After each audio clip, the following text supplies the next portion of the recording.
So the person who asked the question last week isn't here right now, but I'll proceed to give the information. She asked me about the development of what scholars would technically call the cult of Mary. And so here's a few interesting dates. In 553, a council of the Roman Catholic Church declared that Mary was a virgin forever. They just decided that. She was always a virgin. And so that means, for example, I mentioned this before, when the crowd told Jesus, your brothers and sisters are outside, they want to talk to you, they couldn't be her brothers and sisters. So they work out some system of who they would be.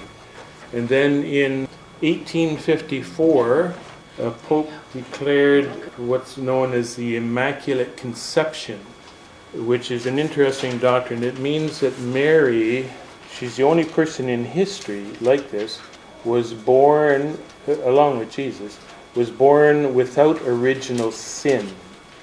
The implication is she remained sinless throughout her entire life. This created a problem in that we now have a person, the only person in history, who actually did not need to be redeemed by Jesus Christ. It gets very complicated how they work around that she was redeemed before she was born and different things. So basically she was sinless. When did they declare that, Robert? 1854. And then in 1950, so this is fairly recent, a pope declared the doctrines are referred to as the Assumption of Mary. And what that means, she was sort of like Enoch or Elijah in that, in effect, she didn't actually die. She just went straight to heaven. There's no place where you could find her grave or her bones. She just went straight to heaven, spirit and body. So that's kind of interesting as well. So those are three important dates developing that doctrine of Mary. Now moving on to material where we left off last week. So we have been talking about the New Testament time books that did not make it into the New Testament. After that, I'm going to go back and talk about the Old Testament, because that's a pretty important thing. This is a separate book, the Apocrypha. This is from the Old Testament. If you buy a Roman Catholic Bible, it will have these 12 books in that Roman Catholic Bible. Protestants do not accept it. The Eastern Orthodox Church does accept this book as canonical. So the Greek Orthodox Church here in Balfour would, or the Roman Catholic Church would. So we're going to come to that. All right, before we get to that, these are books that are not considered to be canonical, but they are orthodox. They don't teach weird theology, heresy, and they tend to not be pseudepigraphical, meaning they don't claim, if I write a letter and I want it to seem to have more authority, I put Steve Sweetman's name on it, so it'll become a bestseller. Here's a few of them. Now, there's not many. Now, these books, some of these were, if you were to find an early collection of New Testament writings, and churches would gather these up, these books might very well be in those collections, and they were there for several hundred years. And so some of the earliest collections of New Testament writings we have, these books are in there. But eventually it was decided not to keep them in there. The first one, and probably the most important one, is called the Didache, which literally means the teaching. It has an alternate name. It's sometimes called the Teaching of the 12 Apostles. If you Google the Didache, you can read it. I've read through it several times so that I know what I'm talking about. And it's quite interesting reading. It was written somewhere between 65 and 80 AD, so pretty early. And it appears to have been produced within a community of Jewish Christians who were struggling to accommodate the influx of Gentile Christians.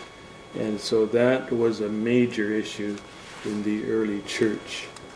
There's a lot of similarities to the Gospel of Matthew. It's mentioned by Origen, who lived from AD 185 to 254. Eusebius, who lived from 260 to 341, mentions it. And Athanasius, who we talked about, decreed the final list of books that are in the canon in 367, as I recall it was. He mentions it as a book that's worthwhile reading, but it's not considered part of the canon. The Epistle of Barnabas mentions it around AD 130. For a long time, it was known only from quotations in early church fathers, but in 1873, a manuscript was discovered. It was a Latin translation. A Greek manuscript was discovered in 1873, and then in 1900, a Latin translation was discovered. So as I mentioned, it was a contender to be part of the New Testament for several hundred years. The actual author is not identified. It's organized into 4 sections. Chapters 1 to 6 have the title, The Two Ways, the Way of Life and the Way of Death. And it basically deals with ethics and morals. And it's sort of like a catechism. Now, most people here have no idea what the word catechism means, Al. Can you enlighten us, please? What's a catechism? Well, it's a way of teaching the faith. If you look at the word, it has, in the middle of it, it has the word echo. So a catechism is a teaching method whereby the teacher stands up and he makes a statement or a question, and then the people sitting there will give a response. And doing that frequently gets it inside of you, eventually. Yeah. So it's thought that the first 6 chapters were part of an early catechism, basic instruction for people who wanted to be baptized, which is an interesting thing, because if you look at the actual New Testament, when a person wanted to be baptized or wanted to become a Christian, they didn't say, well, okay, we got a 6-week course for you to take. They would say, okay, we got a 6-minute course, and we're going, it's 3 a.m., who cares? We're going down to the river, you're going to get baptized right now. But they decided, well, you should learn a little bit, and we want to be sure you really know what you're doing. Chapters 7 to 10 deals with some practical guidelines for Christian activities such as baptism, fasting, and communion, and I'll talk about that a bit shortly. Chapters 11 to 15 deal with church organization and ministry. It discusses the roles of apostles, prophets, bishops, and deacons. Bishops meaning overseers or elders. And then the last chapter talks about end time stuff, eschatology, the second coming, the Antichrist, and so on. So here's a few interesting things. If any of this strikes interest to you, just Google Didache and you can read it for yourself. Chapter 7 is all about baptism. And so it encourages you to get baptized in flowing water, such as a river, instead of still water, such as a lake. Why? I don't know. The wording that should be said over you as you're baptized is, I baptize you in the name of the Father, and of the Son, and of the Holy Spirit. That's what they're saying in AD 65 to 80. They're quite flexible, though. If there's not enough water around for you to be baptized by immersion, then you can be baptized by effusion, which means take a bucket and pour water over your head. So it's interesting to me, some people today like to be very dogmatic. It's got to be done exactly this way. They're saying, well, if there's enough water, immersion. If there's not, we'll pour a bucket of water over your head and that'll work just as well. And they do recommend pouring that water over your head 3 times. In the name of the Father, in the name of the Son, in the name of the Holy Spirit. So it's like a triple baptism. They also recommend that the baptizee and the baptizer, if possible, anyone else who's attending the ceremony should fast for 1 or 2 days beforehand, before you get baptized. That's kind of interesting. Chapter 8 is all about fasting and prayer. Do not fast on Mondays or Thursdays, because that's when the hypocrites fast. And it's presumed they're referring to non-Christian Jews, such as Pharisees, apparently fasted every Monday and every Thursday. So if you're a born-again Christian, you don't want to fast on those days because it make you look like a Pharisee. Christians, however, should fast every Wednesday and every Friday. You should also say the Lord's Prayer 3 times every day, they recommend. Concerning communion, it's the earliest document we have that refers to communion as a word that Al might have heard before, called the Eucharist. What does that word mean, Al? Thanksgiving. That's right. So it means to give thanks. This is the first document that calls communion the Eucharist. The Lord's Supper, as they describe it, is not a little piece of bread and a drink of wine, or certainly not grape juice. It's a whole meal. And so they would have a meal together, probably in a house church. Only people who have been baptized can take communion. And the justification for this restriction, they quote Matthew 7:6, "Give not that which is holy to the dogs." This is what the Didache says. Yeah, no, I'm just saying, could you repeat what Oh, that yeah. says? So they're talking about communion, and if you're not baptized, you can't take communion because that would be giving something that's holy to the dogs, is what it says. So that's interesting. Chapters 11 to 15 discusses church organization and meetings. It has a lot of instruction concerning itinerant apostles and prophets who will pass through and then pass on to other places. The local leadership consists of overseers, episkopon would be the Greek word, and deacons, and they're to be elected. And it says these people should be men. Prophets and teachers are important leadership roles to be recognized in the local church.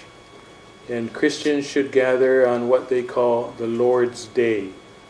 And so very early, apparently, they called Sunday the Lord's Day, as early as AD 65. So that didn't take very long. The Apostle John uses that same phrase in Revelation 1:10 when he says, "I was in the Spirit on the Lord's Day."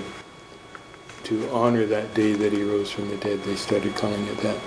During a church meeting, it mentions 4 things that should happen.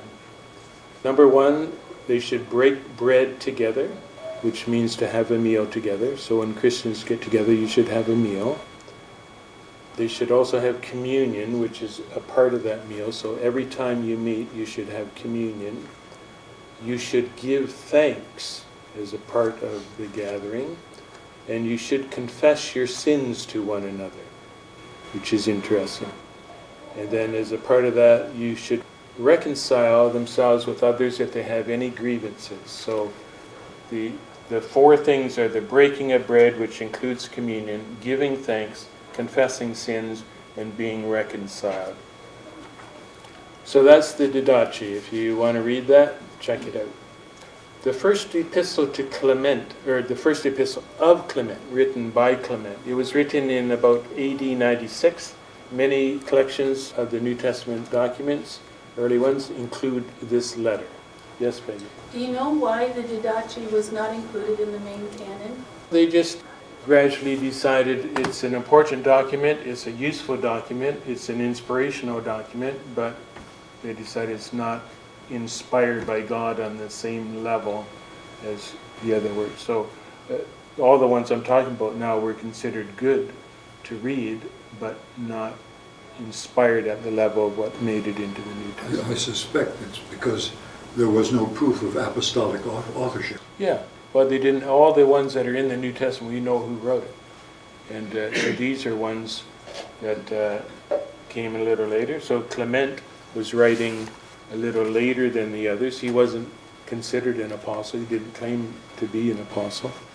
So this is a letter written by Clement. He's one of the early church fathers, to the church in Corinth. It's a genuine letter, but it's actually anonymous, but it's attributed to Clement. He was the Bishop of Rome from AD 88 to 99. And the greeting at the beginning of the letter says, "From the church in Rome to the church in Corinth." But Clement was the leader of the church in Rome at this time. It was written in Greek, but it was very popular. It was translated into Latin, Syriac, Coptic, and other languages as well. As I've already said, it's included in a lot of collections of New Testament writings.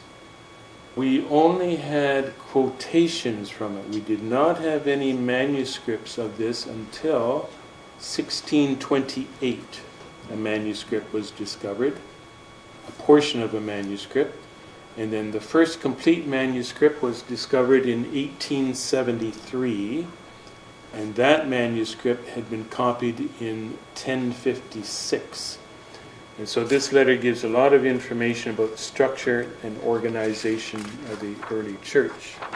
It's quite long. It's twice as long as the book of Hebrews in the New Testament. It quotes extensively from the Old Testament. And he also quotes from or alludes to material from other New Testament books, including 1 Corinthians, Romans, Galatians, Ephesians, Philippians, Hebrews, Acts, James, and 1 Peter. So this is written about AD 96. He's familiar with all these books already at that time. Several times the author asks his readers to quote, "Remember the words of Jesus," though he doesn't attribute these sayings to a specific written gospel account. He doesn't say, "Remember what Matthew said." He just says, "Remember what Jesus said." And then he might quote something from one of the Gospels. Interestingly, the author uses the term, it's been translated as bishops or elders, interchangeably. Now, in time, those words came to mean something different, like in the Anglican Church, a bishop is somebody higher than an elder. At this time, they're the same thing. They're interchangeable, as it is in the New Testament. But there's two separate Greek words. Yes, there's three words actually, and they all are used interchangeably, is my understanding. We can talk about that more if you wish. But the one word means overseer, and the other is an elder who acts as an overseer as well. So at the time the letter was written, there was no sense of a hierarchical difference. The letter mentions that both Paul and Peter have been martyred. So it was written after around AD 65, obviously. And it also goes out of its way to try to encourage some very disappointed Christians, Steve. Why do you think they were so disappointed by AD 95? My mind was wandering about the three Greek words. Okay. Episkopos and poimen. What's the question again? A lot of Christians were pretty discouraged and disappointed in AD 96 because something they thought was going to You happen. mean the return of the Lord? Yeah. They thought, it's AD 95, Jesus hasn't come back yet, what's the deal? They thought he would have returned a long time before AD 95. So people were getting a little discouraged and disappointed, wondering, did we misunderstand something here? Another book that shows up in a lot of collections of New Testament documents is The Shepherd of Hermas. Sometimes it's just called The Shepherd. It's written between the late 1st century and the mid-2nd century, so very early. Interestingly, this Hermas is a former slave. And it's also interesting, in Romans 16:14, Paul sends greetings to a Christian named Hermas who lived in Rome, but there's no proven connection that we're talking about the same two people here. It's very popular in the 2nd and 3rd centuries. If you look at some of the lists of canonical books from the first few centuries, this book is on that list, but eventually it came not to be on. The book describes 5 visions that Hermas has concerning the church, and then there's a series of 12 ethical teachings and 10 parables, which are interpreted in an allegorical way. Already there's a bit of what I would call Roman Catholic influence, because he refers a number of times to doing penance, which is a foreign concept in the New Testament. You don't do penance, you repent. Penance, doing penance, is like saying, okay, you got to say 10 Our Fathers. And I have a good friend who used to be a Roman Catholic. He could say the Lord's Prayer in about 1 second. Our Father, we're in it, because he's so many times, okay, you got to say 100 Our Fathers and 20 Hail Marys, etc., etc. He would just rhyme them off in seconds. And so that's doing penance. Repenting is something different. And I'll mention the Egerton Gospel. This is referred to as Papyrus Egerton II, or the Unknown Gospel. It was discovered in 1934. And the manuscript is significant because it's one of the oldest Christian manuscripts discovered so far. It's dated to about AD 150. And it consists of just 4 fragments, but it's a previously unknown gospel. It's not Matthew, Mark, Luke, or John, or any of the other ones that I've mentioned. And it appears to be orthodox, and the fragments contain 3.5 stories about Jesus, like you would read in, say, the Gospel of Mark or something. 3 of the stories it tells are already in the other Gospels. The half a story is not. It's a new story, but it's only half there because part of the manuscript is gone. If we have a manuscript from 150, it's figured that it was probably written somewhere between AD 50 to AD 100, around the same time as the other Gospels were written. But so far, just those fragments have been found. Maybe someday someone will find more of it. And then I put the Epistle of Barnabas in this section as well. This was written between AD 70 and AD 132 because of events that are mentioned in this letter.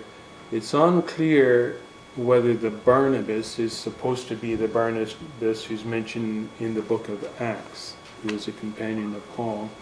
This is a different document. I mentioned a couple of weeks ago about the Gospel of Barnabas, which was a heretical document. This is something entirely different. This epistle attempts to show the difference between Christianity and Judaism.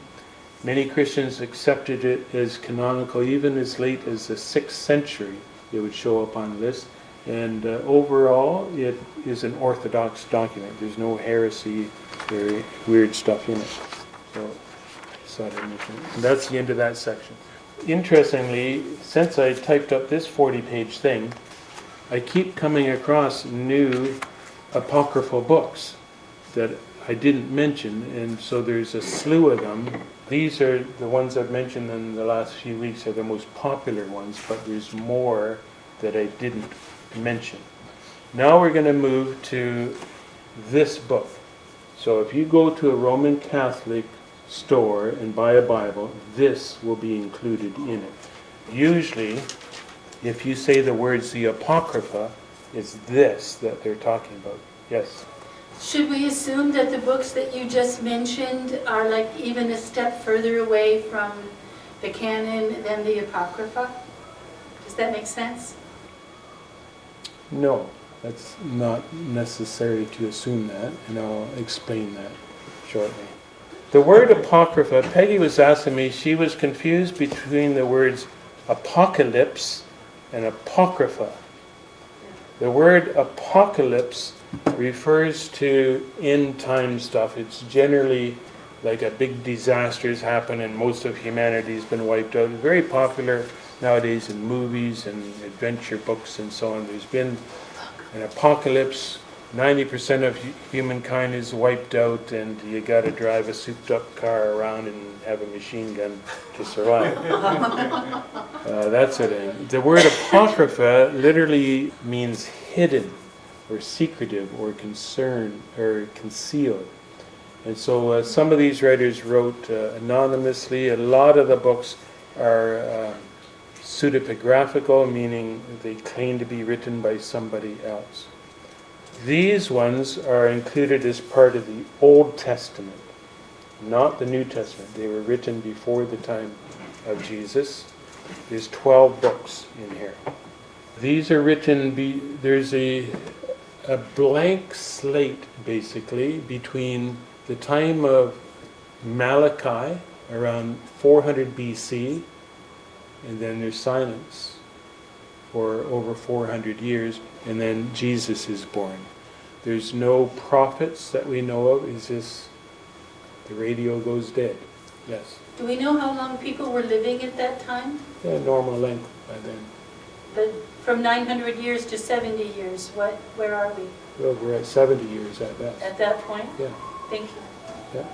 Well, even, I noticed when we were reading Genesis last night at our Bible study, and when they went through the descendants of Aaron and, Adam, they were living over 900 years, 800 to 900 years, and then we were reading the descendants of Noah and his sons' descendants, and they were living to 400 years. Yeah, a shorter time A after the much flood. shorter, half, Yeah. so it's about by half. Yeah, and by the time of Moses, it's more like 70 years. Yeah, so that's interesting. I want to give you just a little historical background, and then we'll look at... so has anyone ever read this book? I've read this book. Yeah, and Al has read it. And so it is... this is basically the King James version of the Apocrypha. I don't recommend you read that. Read a newer translation of it. The Revised Standard Version has a good version. You can find all this on the internet. You don't have to buy it, just read it on the internet. Oh, If it's of and interest. the Good News Bible you get from the Catholic Church. Yeah, has it got would have that. Yeah, and so that'd be a modern translation. So in that 400-year period, it's a period of great turbulence in Judea. During that time, and I'll talk more about this a little later, Alexander the Great conquers Judea, and then he dies. He's only 32 years old. He's already conquered basically the entire known world by the time he's 32. He dies. His kingdom ends up getting split into 4 kingdoms, and they're all fighting with each other. Horrible things happen in Judea, and during that time, these books get written. In New Testament times, as I've mentioned before, about 50% of the population of the Roman Empire are slaves. So that's a key factor here as well. So a lot of these books are apocalyptic in nature. They're looking forward to God. Please save us from all this. We're just being conquered by one nation after another. Some are similar in style to books from the Old Testament. Some are clearly embellishments, or they tell us fictional stories or legends, that sort of thing. The Jews, it's their Bible, the Hebrew Bible, they do not accept these as part of the canon. Protestants do not accept this as part of the canon. The Roman Catholic Church does. The Eastern Orthodox Church does. That's interesting. They were, however, included in the Septuagint, which is a Greek translation of the Hebrew Old Testament. And the translators seem to have the idea, anything that's religious in nature, we'll throw it in. And so these books got put into the Septuagint, and then from there kind of made their way into the Old Testament that Christians would read, but Jews didn't accept them. Sorry, we'll say that last part. The Jews didn't accept.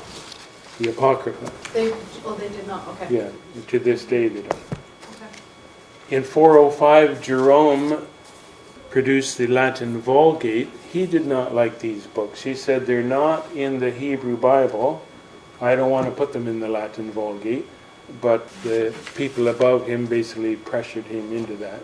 And so he separated them out. In the Septuagint, they've been kind of filtered in among the books. He took them all separate and put them in a separate section and said, don't use this to establish any doctrine. They're not inspired, but here they are, they're in there. And so he would have preferred not to even put them in there. And some early versions of the Latin Vulgate do not have them. By about the 9th century, all copies of the Latin Vulgate include these books in there. Augustine, who lived from 354 to 430, he thought that these books should be canonical. it wasn't until the Roman Catholic Council of Trent in 1546 they officially declared, the Roman Catholic Church officially said, these are canonical books. They are equal in authority to anything in the Old Testament. The quote is, they should be accepted entire and with all their parts sacred and canonical, are equal in authority to the other books of the Bible. And they also pronounce an anathema. Steve, what's anathema? Cursed, I guess. Cursed. They pronounce a curse on anyone who does not accept these books as fully canonical and equal to the other books in the Bible. So that's an official curse from the Roman Catholic Church if you do not accept these books. So here we go. These are the books that are in there. First Esdras, spelled E-S-D-R-A-S. Look it up online, you can read it. It's written somewhere between 100 BC and 100 AD. And it's interesting, it includes a lot of material from canonical Old Testament books. It includes the last two chapters of 2 Chronicles, chapters 35 and 36. It includes the entire book of Ezra from the Old Testament in slightly different order.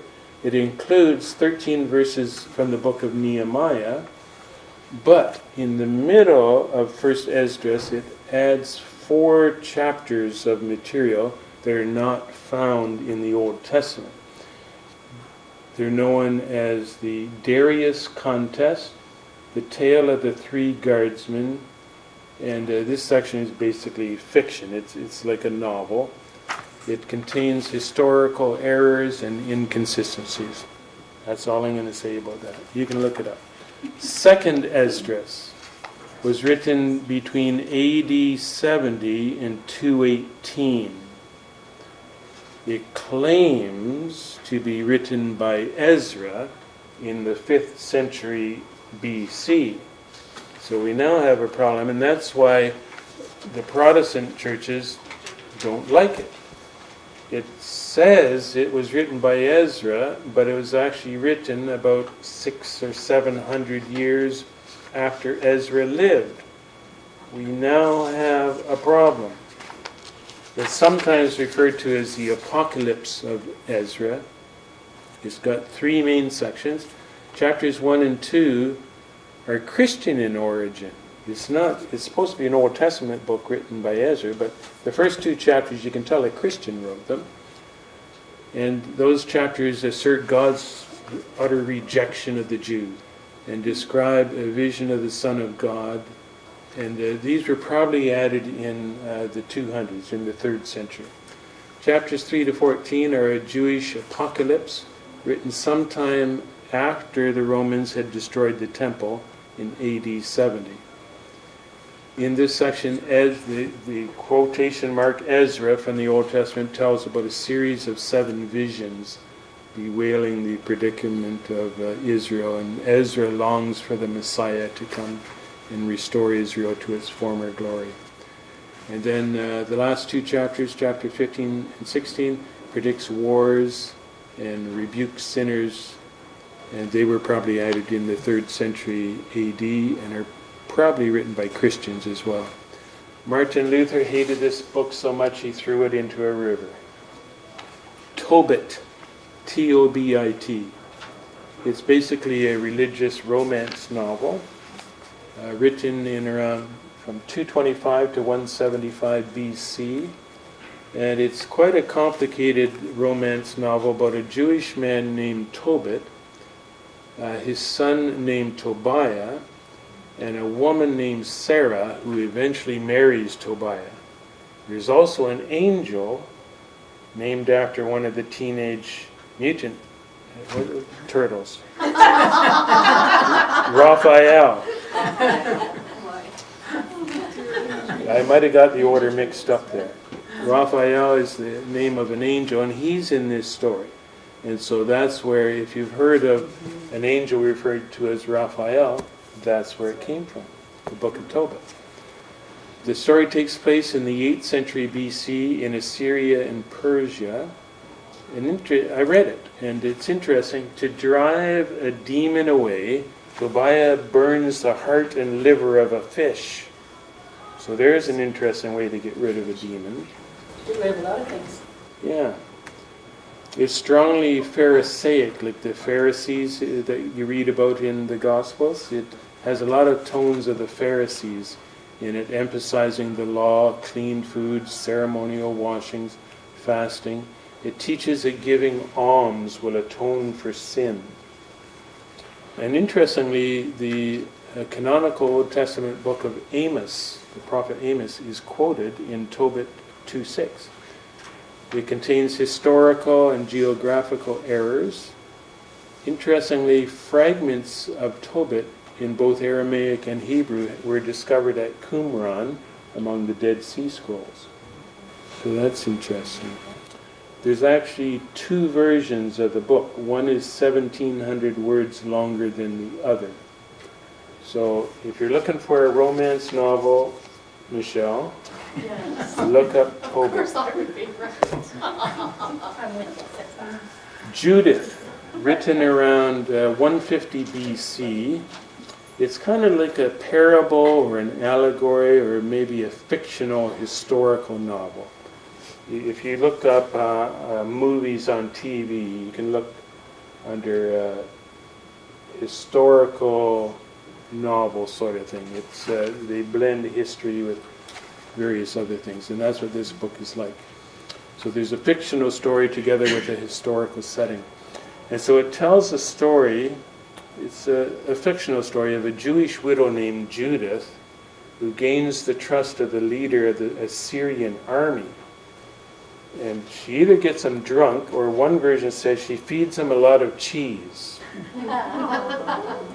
And anyway, he's in a drunken stupor after either eating cheese or drinking wine, and then she cuts his head off. And then she carries his head back to the Israelites and shows his head to the people to inspire them. It has echoes of the story that is in Judges chapter 4 and 5 of Jael, another woman who, very similar story. She got the leader of the Canaanite army named Sisera drunk, and then she pounded a tent peg through his head and killed him. She didn't cut his head off. It contains numerous historical errors, such as saying that Nebuchadnezzar was the king of the Assyrians. He was actually the king of the Babylonians. It contains chronological and geographical errors. It has Pharisaic overtones, and it's never been considered a canonical book by the Jews. But interestingly, Pope Innocent, who was the Pope from 401 to 417, declared it to be canonical. The additions to the book of Esther. There is a problem with the book of Esther, because the book of Esther does not mention God. So therefore, we have a fix for that. And it's in this book. Yeah. And so it's referred to as the additions to the book of Esther. And it has an extra 107 verses that are intended to be inserted into the book of Esther to fix this problem. To fix whose problem, sir? To fix the problem, the book of Esther doesn't mention God. These new editions mention God a lot. Okay. And so it fixes that problem. Can I ask a question, Robert? So then Yeah. why is the part of Esther that's in our Bible, why did they decide to just like have that now? Well, that was a disputed book for quite a while. And for example, Martin Luther didn't like that book because it doesn't mention God. And so it was a disputed book for a while, but eventually they decided it tells a true story. And the background behind it, although it doesn't specifically mention God, it's certainly the Lord is at work there. But that was one of the books it took a while to decide, is it in or is it out? It also doesn't mention prayer. And so the book of Esther has 10 chapters. And as I said, the additions, there's 6 sections that total 107 verses. In the 107 verses, God is mentioned to fix the problem. God's mentioned about 50 times. So every second verse God is mentioned. If we're gonna fix the problem, we're gonna fix it good. You ever heard someone pray that like every third word? Oh, It's yes, like- yes. You know what it is? I think it's like using the name of God like a comma or a period. Right. That every time I stop to take a breath, I say God or that sort of thing. I think it's not respectful of God's name to use His name like a comma. Right, true enough. These editions are not in the Hebrew, but they were included in the Greek version. So when Jerome produced the Latin Vulgate, he took those 6 editions out. He said they're not in the Hebrew Bible, but they're in the Septuagint. They're mixed in. I'm taking them out. And he put them into a separate section. And he said these are not part of the canon, but here they are. And the editions include a bunch of chronological and historical errors. The Wisdom of Solomon is written somewhere between the late 1st century BC and the early 1st century AD. It's similar in style to the book of Proverbs or Ecclesiastes. Doctrinally, it's actually closer to Greek philosophy than to Hebrew thinking, which is a clue to when it was written, a Hellenistic influence. So it contains a blend of eschatology. Peggy, what's eschatology? The beginning or the end, I can't remember how we got it. You're 50% right, automatically. Eschatology. I don't know if it's the beginning or the end, I can't remember. Okay. Study of the end times. End time stuff, yeah. So it has end time stuff, it has wisdom sayings, and it has some history. Very widely read in the first few centuries AD, and Catholics would still read it today. Bishop Athanasius, who I mentioned, he said it's okay to read it, but it's not a part of the canon. Next, the Wisdom of Sirach is also called Ecclesiasticus. It's not Ecclesiastes, which is in the Old Testament, it's Ecclesiasticus. It was written sometime between 180 and 175 BC. One nice thing about this book that impressed me right away, the author tells you who wrote it. And he doesn't claim to be somebody famous like Steve Sweetman.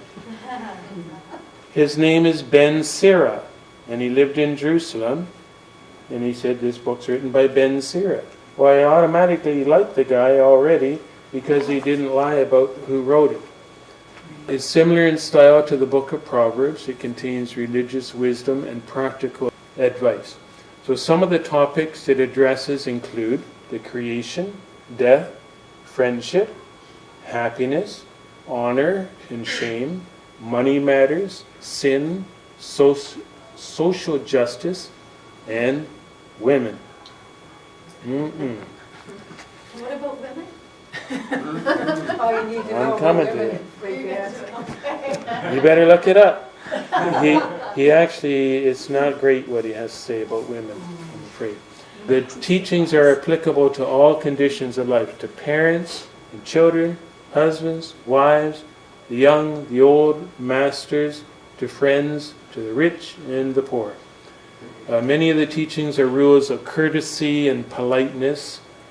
Even more contain advice and instruction as to the duties of man toward himself and others, especially towards the poor, as well as towards society and the state, and most of all towards God. Wisdom, in Ben Sira's view, is synonymous with the fear of God, and in his mind with adherence to the Mosaic law, the law of Moses. He has little compassion for women or slaves, and he advocates distrust. You should, if you're a man, you should not trust a woman. Do they mean your mother? I'm just saying what he says. Is he a single guy or Have children. And so he advocates distrust and possessiveness over women. And he advocates the harsh treatment of slaves, which, as I've already said, 50% of the population are slaves. So he has a chip on his shoulder against women, and he doesn't like slaves very much either. There is a prologue to the book which was apparently written by Ben Sira's grandson, and that was written, we know the date, 132 BC. The prologue was written. That was during that 400 years when It was, yeah. Fragments of that book, this the wisdom of Sirach, or Ecclesiasticus, have been found among the Dead Sea Scrolls. It was read by both Jews and Christians. It's still quoted sometimes by the Anglican Church. It's in the Book of Common Prayer, quotes from this book. And John Wesley quoted it in his sermons sometimes. It's too bad. I don't know if he quoted the part about women or slaves. Michelle, if you want to see what he has to say about women, just Google it. The book of Baruch. Now here's one. It takes a name from the Bible. I don't expect anyone to know who Baruch was. Any guesses? Yeah? He was a friend and scribe for Jeremiah. There he goes. He gets the gold star this week. That's exactly true. And so Baruch ben Neriah was the scribe of Jeremiah in 582 BC. The problem is, this book that's in here was written somewhere, it depends on who you read. Some said around AD 100, others said somewhere between 200 and 100 BC. So hundreds of years after Baruch lived. But again, in order to make people pay attention, you put a famous name on it. It's 5 chapters long. It's got an introduction, a confession of sin, a prayer for mercy, a section extolling the importance of wisdom, and a message to people who are oppressed or in captivity. Some scholars think it might have been written after the destruction of the temple by the Romans in AD 70, but pretending to be written 600 years before that. The letter of Jeremiah. This is not a part of the book of Jeremiah we have in the Old Testament. This is a letter. It's written sometime between 300 to 100 BC. So again, about 300 to 400 years after Jeremiah lived. It's a separate document, but sometimes it's grouped with the book of Baruch that I just mentioned as chapter 6. Baruch has 5 chapters. The letter of Jeremiah is attached sometimes as a chapter 6. It claims to be written by the prophet Jeremiah. It's addressed to Jewish captives in Babylon. Now, in chapter 29 of the book of Jeremiah, there's a letter addressed to the captives in Babylon. So he already wrote one letter. This claims to be a second letter that would be similar to that first one. A fragment from the 1st century BC was discovered at Qumran among the Dead Sea Scrolls. And so they had it there. And it's basically a sermon against idolatry. Additions to the book of Daniel are next. And this is very interesting. I spent quite a bit of time reading all this stuff. There's kind of like 4 sections, but it's grouped in 3 sections. The first section, and so these are writings that in a Roman Catholic Bible, it wouldn't be grouped separate like this. These are inserted into the book of Daniel, here and there throughout the book. And so the first section is called the Prayer of Azariah and the Song of the 3 Holy Children. It was written sometime in the 2nd or 1st century BC. It's 67 verses long, and it's intended to be inserted into Daniel chapter 3 between verse 23 and verse 24. And so if you find a Roman Catholic Bible and look up Daniel chapter 3, it's a very long chapter because there's an extra 67 verses inserted there. Daniel 1, 6 and 7 tells us that Azariah was the name of one of Daniel's friends. That's his Hebrew name, is Azariah. He's given a Babylonian name, which is Abednego. So you hear about Shadrach, Meshach, and Abednego thrown into the fire. That's Azariah. And so this is claims to be a prayer that Azariah, Abednego, said while he was walking around in that furnace. So they had nicknames back then. Well, he had a Hebrew name and a Babylonian name. Okay, so Yeah. okay, go ahead. I did hear a story that I can't shake out of my head. A little boy comes home from Sunday school and his mother asks him, "What did you learn in Sunday school?" And he said, "Oh, I learned about shake the bed, make the bed, and in the bed you go." And so that's how you remember. Shake the bed, make the bed, and in the bed you go. And those were the guys that were in the fire. In this section, verse 1 sets a scene, and so it is interesting to read this. You can read it online, and I read it. It sets a scene. The three young men are walking around in the furnace while this is happening. Verse 2 to 22, Azariah prays his prayer, and then there's a little break. Verse 23 to 27 describe the furnace. I almost typed it out here. I thought I'd read it to you, but if you're interested, you can go and look it up. It describes the furnace and how high the flames were and all the workers that were killed because the flames were so hot and so high. Just gigantic flames coming out. And then it refers to this visitor as the angel of the Lord shows up in this furnace and is walking around with these three guys. Here they're referred to as the three holy children. And then the three holy children, they sing this psalm of praise. And it's very similar to Psalm 136 and Psalm 148, and it repeats a refrain, which in the Revised Standard Version is sing praise to him and highly exalt him forever. So there will be a line, and then it says 32 times it says this, sing praise to him and highly exalt him forever. So there'll be a line, and then that line, and then a line, and then that line. So that's inserted into Daniel chapter 3. Next is a kind of fictional story, I guess it would have to be. It's written in the 1st century BC, and it's designed to be a prologue for the book of Daniel. So before Daniel 1:1 is the story of Susanna and the elders. It's quite a spicy story. It's 64 verses long, and it's kind of a detective story. I won't go into all the juicy details. It's a rather juicy story, basically. And so these elders are attempting to get this beautiful girl named Susanna to do certain things, and she's resisting, so therefore they accuse her of things that would get her the death penalty. Daniel's called in as like Sherlock Holmes, and he does some investigation and interviews the various elders, and their stories don't match up. And so those guys can get the death penalty for lying about Susanna. So it's kind of interesting.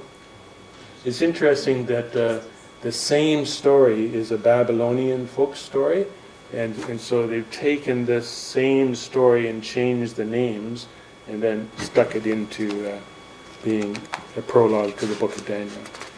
And then next, the third part is called Bel and the Dragon, B-E-L, and the Dragon. And that was written in the 1st century BC. It's 42 verses long, and it's intended to be inserted at the end of the book of Daniel.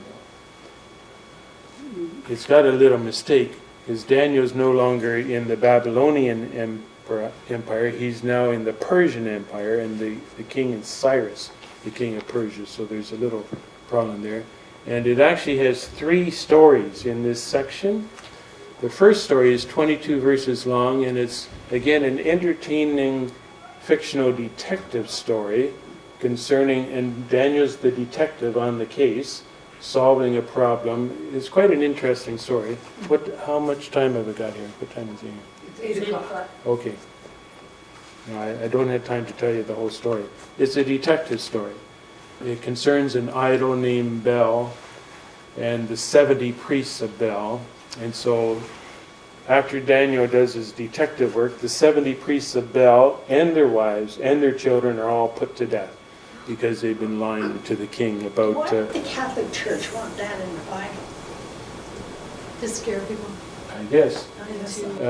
See, these 70 priests had been lying that every night Baal ate all this food.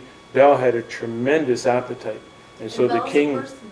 No, Baal's an idol. The piece of stone. But the 70 priests had the king convinced he had to send all this food. Baal would eat this food every night, and every day the king sent piles and piles of food. And Daniel, the detective, solves the mystery where all that food goes. And when the king's upset, so he kills them all. The second story is only 8 verses long, and it tells how Daniel tricks and kills a dragon. And the Greeks had the same exact story, only the hero of that story is Alexander the Great, who kills the dragon. Only here you insert the name Daniel, and he kills the dragon. And then the third story is 12 verses long, and it's called Daniel in the Lion's Den. And it's either a retelling of the story from Daniel 6 that talks about Daniel being thrown in the lion's den. It's either a retelling of that, or it's supposed to be a second time Daniel gets thrown in the lion's den. This story, Daniel spends 7 days with 7 lions. And an angel brings the prophet Habakkuk to the lion's den, and Habakkuk feeds the lions for 7 days so they don't eat Daniel. And then when the king sees they've survived, all the people that accuse Daniel get thrown in, they instantly get eaten by the lion. Anyway, in the Apocrypha, those are the additions that get inserted into the book of Daniel. And we see how Daniel is such a good detective. The Prayer of Manasseh is another book. It was written in the 2nd or 1st century BC. It's 15 verses long. It claims to be a prayer of repentance by King Manasseh of Judah. Manasseh is mentioned in 2 Chronicles chapter 33, verse 1 to 20. He was a wicked king, but he gets captured by the Assyrians and imprisoned in Babylon. The biblical account tells us that Manasseh prayed. It does not tell us what he prayed. There's an opportunity. So somebody wrote out what he prayed. They wrote it a few hundred years after the incident, but that's what those 15 verses are. First Maccabees is probably the most significant of all the books that are in here and the most useful.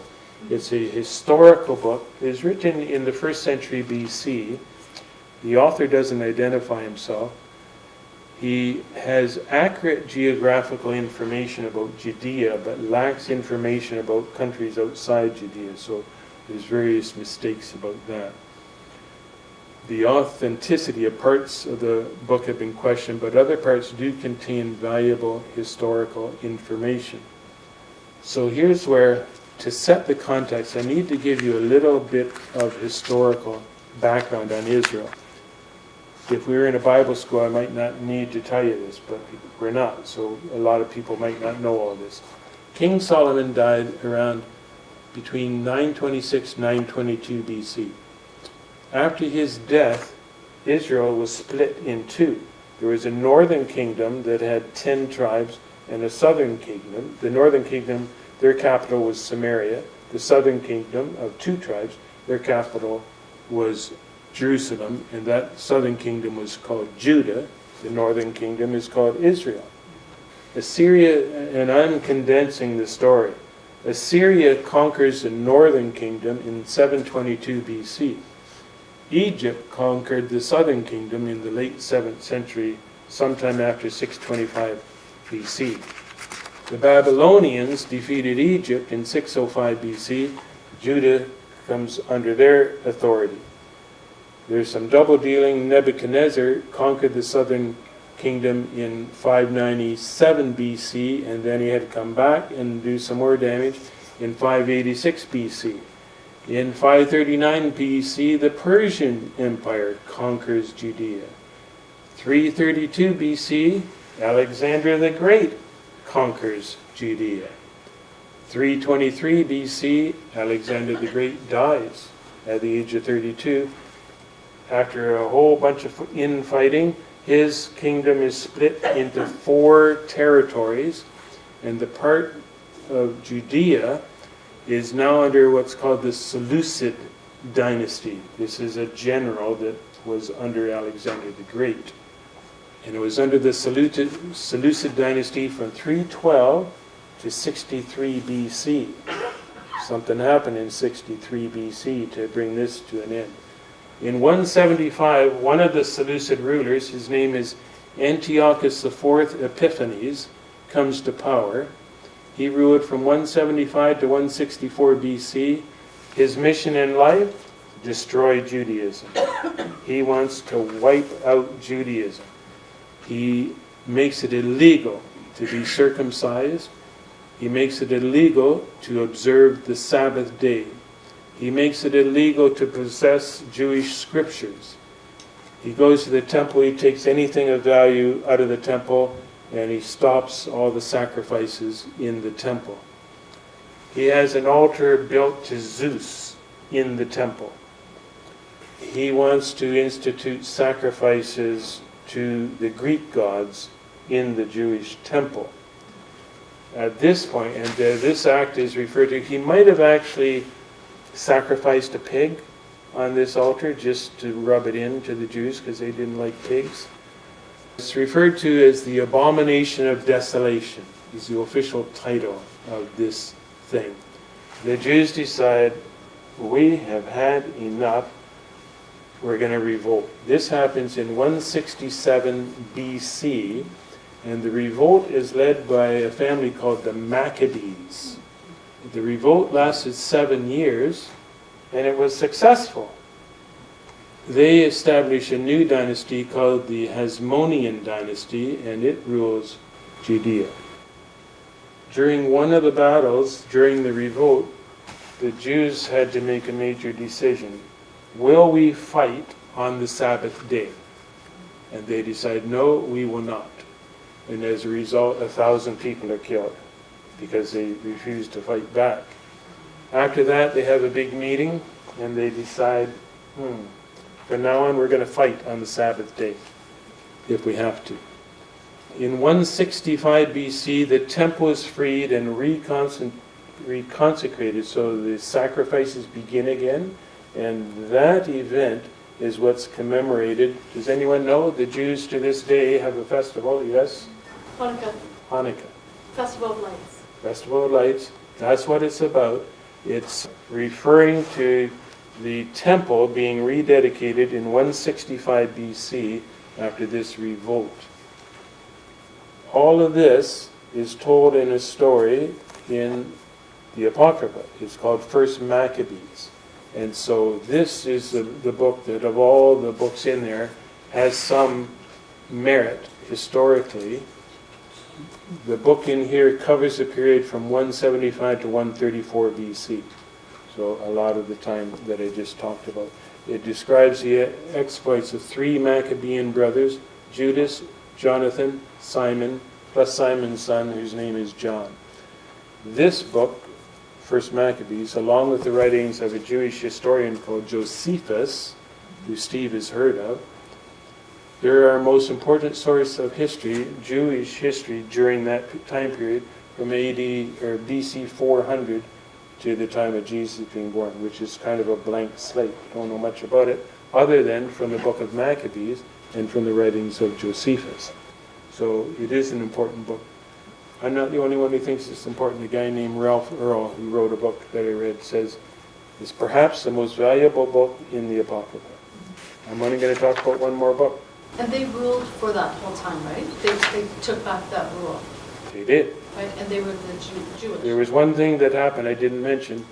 They ruled until 63 BC.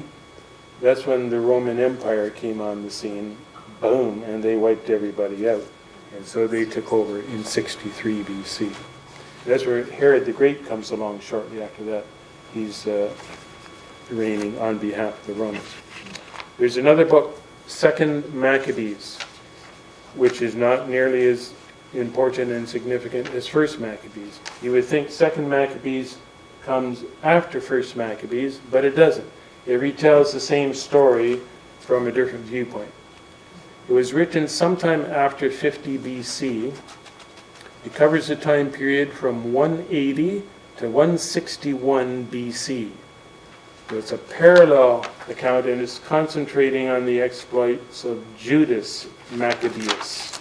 It covers the same material as the first 7 chapters of First Maccabees, but it's got all kinds of chronological errors, contradictions, and some parts are considered to be fictional.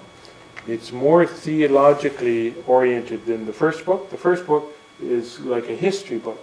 The second book wants to get into the theology of what was happening. It's got a lot of doctrines associated with the Pharisees, and interestingly, the Roman Catholic Church loves this book because they get a bunch of doctrines that are mentioned nowhere else in the Bible or the Apocrypha other than in Second Maccabees. And so, for example, the idea of praying for the dead comes from Second Maccabees. The idea of making atonement for the dead comes from Second Maccabees. The idea, and this is a slim one, how they get this one, Second Maccabees 15:14 mentions the prophet Jeremiah praying in heaven. And so somehow Roman Catholic theologians took that idea and ran with it and came up with the whole idea of praying to saints in order to have them pray for you. And so they say, well, that's in Second Maccabees. And so to a Roman Catholic, it's essential that this book is canonical because a lot of Roman Catholic doctrines depend on this book. Protestants don't accept it, therefore they don't accept some of these doctrines. Martin Luther said about Second Maccabees, I am so great an enemy to the second book of the Maccabees that I wish it had not come to us at all, for it has too many heathen unnaturalities. What do you call them? So let me just finish this half a page here on key question. Why these books are rejected by the Jews in the Protestant church is a very important question. Are these part of the canon or not? And so here's some reasons why Protestants and Jews don't accept them. Well, particularly Christians. And so many of these books do have merit. I'm not saying they're garbage. I'm saying they're not inspired on the same level as books that are accepted as canonical. Feel free to look them up on the internet and read them. Some are quite entertaining, especially the stories about Daniel the detective and so on. Canonical again, Liz? Means they're officially declared these are inspired by God and should be in the Bible. They're on the approved list. On the approved list, yeah. And it took a while for that to happen. So number one, the Jews have never included them in the canon of the Hebrew Bible. So for example, Jerome, when he was doing the Latin Vulgate, the Jews never accepted these books. Why should I? So he didn't want them to be in the Latin Vulgate. Here's even more important. Number two, there's no evidence that Jesus and the early apostles accepted them as canonical. The New Testament has hundreds of quotes and references to the Old Testament by Jesus and the apostles. There is not a single quote from the Apocrypha in the New Testament. So Jesus didn't accept them as canonical, and the apostles did not accept them as canonical. However, the book of Jude does mention 2 other non-canonical books that are not actually in this book. They're a quote from, or a reference to the Assumption of Moses and to the book of Enoch, which are Old Testament apocryphal books that didn't even make it this far. But the fact that Jude quotes them is not necessarily saying that he thought they were divinely inspired, because Paul quotes from various Greek poets. The fact that you quote from someone doesn't mean you think they're divinely inspired. Number 3, The books do not have the intrinsic qualities of inspiration. Large portions contain legends and fictions. They have historical, chronological, and geographical errors. Number 4, at times these books they either invent new doctrines or they conflict with teachings in the rest of the Bible. And so you open up a whole floodgate of problems if you say this is canonical. Number 5, early church fathers such as Origen, Cyril of Jerusalem, Athanasius, and Jerome did not accept them as canonical. And Jerome was actually the first person who called them the Apocrypha. He invented that term in around AD 400. What was it again? Apocrypha? The Apocrypha, meaning they're hidden or secret. Yeah. And so Jerome said, quote, they can be read for example of life and instruction of manners, but the church should not apply them to establish any doctrine. Any questions? That's all I had. So we have officially finished with that. I'll tell you what we're going to do next time.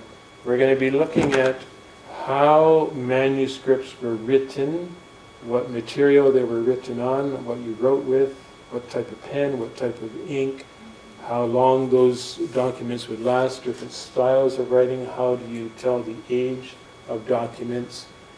And that will be leading us towards talking about how do you evaluate. I brought with me, I've been spending a lot of time in this book. This is a textual commentary on the Greek New Testament. It talks about 2,000 spots where there's variations and where textual scholars have to decide what did Paul actually write, what did Matthew actually write. And so I've gone through this book with a fine-tooth comb, trying to pick out examples that are interesting and not too trivial.